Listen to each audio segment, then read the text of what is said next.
Alors ce que je retiens, c'est que plus que jamais, le débat interreligieux est nécessaire. Et je crois que c'est avec des événements comme ceci qu'on aura des échanges riches, féconds, qu'on va pouvoir faire émerger ces solidarités féministes, spirituelles pour les combats des femmes, en tout cas pour cette égalité entre les genres qui plus que jamais est nécessaire dans les trois traditions monothéistes.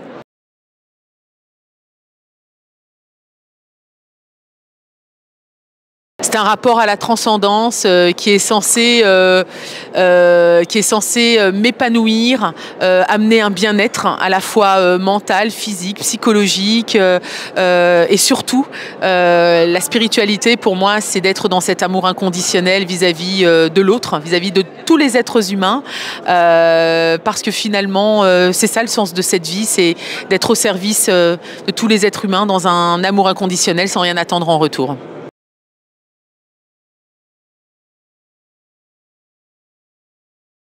Je m'appuie toujours sur la définition de Margot Badran, qui est une historienne américaine et qui dit que le féminisme islamique, c'est un mouvement féministe qui s'articule autour d'un paradigme religieux dans une perspective de réinterprétation des sources scripturaires, du Coran et de la Sunna, dans une perspective féministe pour plus d'égalité entre les genres. Donc les femmes s'appuient sur le référentiel religieux pour aller vers cette égalité entre les genres d'un point de vue sociopolitique, mais aussi d'un point de vue spirituel.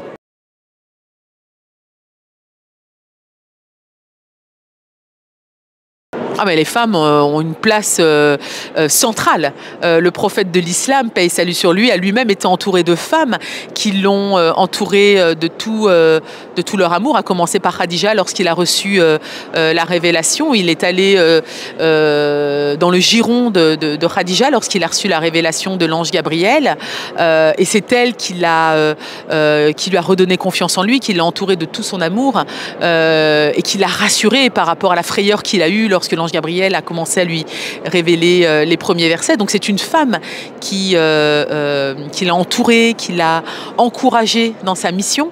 Et puis il y a eu de nombreuses femmes qui l'ont entouré, que ce soit en tant que femme politique, en tant que femme poète, en tant que femme qui allait sur les champs de bataille, hein, qui s'occupait des blessés. Donc les femmes, et c'est lui qui a, en tout cas il a donné un arsenal, l'islam a donné un arsenal de droits, et le prophète de l'islam a finalement réactualisé tous ces droits que Dieu a donnés aux femmes. Donc voilà.